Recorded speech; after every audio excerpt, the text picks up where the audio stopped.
Hi అండి. మన నెల్లూరులో ఈ ఫిబ్రవరి మంత్‌లోనే ఎండలు చాలా ఎక్కువగా ఉన్నాయి. ఇప్పుడే ఎండలు ఇలా ఉన్నాయంటే ఇంకా ఏప్రిల్, మే వస్తేనే భయమేస్తుంది. ఎంతుంటాయో ఏంటో ఈసారి. లాస్ట్ టైం అయితే దగ్గర దగ్గర 48 డిగ్రీస్ దాకా ఉన్నింది. ఇప్పుడెలా ఉంటుందో. సో అందరూ పెద్దలు, పిల్లలు అందరూ చాలా జాగ్రత్తగా ఉండండి. ఈ ఎండలకి ఎక్కువ బయటికి రాకండి. ఎక్కువ హైడ్రేటెడ్‌గా ఉండండి. ఎక్కువ మంచినీళ్ళు, టెంకాయ నీళ్ళు, మజ్జిగ, రాగి అంబలి ఇలాంటివి తీసుకోండి. ఈ ఎండాకాలం చాలా మంచిది హెల్త్కి. అలాగే ప్రెగ్నెంట్ ఉమెన్ టెంకాయ నీళ్ళు తాగకూడదు అలా అంటుంటారు. అలా ఏం ఉండదండి.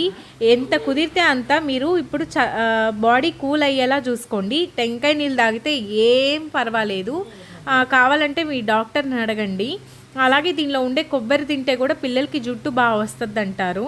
ఈ వీడియో నచ్చితే సబ్స్క్రైబ్ చేయండి, లైక్ చేయండి, అలాగే షేర్ చేయండి.